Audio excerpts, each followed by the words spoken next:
नाजरीन, अवामी न्यूज़ में खबरन जो सिलसिलो जारी है। इन वक्त असीं तव्हांखे सोभوديرو में खबर ॾींदा हलूं त सोभوديرو शहर जे मेन रोड सां नवीद शेख क़नफीकेशन जे गोदाम के बिजली सर्किट में बाहि विकोड़े वई है। शहरन नामूर सोशल वर्कर असलम अली सहतो ऐं इरफान अली मला ऐं ॿियनि मीडिया वारनि खे ॿुधायो त बाहि सबबि मिस्किन दुकानदार जो लखें रुपए जो नुक़सान थियो है। बाहि एडी त शिदत ऐं तेज हुई, गोदाम जे छित भी किरी पई है। अंधेर नगरी एडीए जो टाउन कमेटी सोभوديرو जे करोड़े रुपया बजट है, पर टाउन जी फायर ब्रिगेड में पानी जो प्रेशर वारो पाइप भी कोन्हे। मुसलसल 3 कलाक शहरन पंहिंजे घरन जो पानी वारियूं टांकियूं खोले बाहि ते ज़ाब्तो आंदो है। अगर फायर ब्रिगेड में पाइप हुजे हा त एडो वडो नुक़सान दुकान जो न थी है। फायर ब्रिगेड जे जनरेटर ऐं पेट्रोल भी मुतासिर दुकानदार विझरायो है। फायर ब्रिगेड जे ड्राइवर नज़ीर अहमद चन्ना पुछा करण ते मीडिया वारनि खे ॿुधायो त गुज़िरे 3 महीने खां एडमिनिस्ट्रेटर काज़ी सरदार अहमद टाउन ऑफिसर सोभوديرو सजाद खे लिखत में तोड़े ज़ुबानी फायर ब्रिगेड में प्रेशर पाइप न हुजण मुतालिक आगाही ॾिनी है, पर ऑफिसर ॿुधण लाइ तैयार न। शहरन चयो है त थियल नुक़सान जो ज़िम्मेवार बल्दियात खाते जा अमलदार आहिनि, जिन खिलाफ़ सिंध हुकूमत कार्रवाई करे मुतासिर दुकानदार मीडिया के कुछ भी ॿुधाइण खां इनकार करे छॾियो है।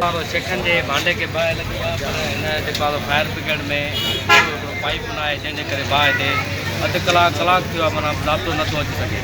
ऐं जेको आहे तक़रीबन करोड़े रुपया बजट आहे, पर हिन में जेको आहे नड़ो न आहे त जेको अंदरि वञी खणी करे ऐं जेको आहे बाहि विछाइजे। मज़ीद खबरों और तफसीलात के लिए विजिट करें हमारी वेबसाइट www.awamiNewsHD.com।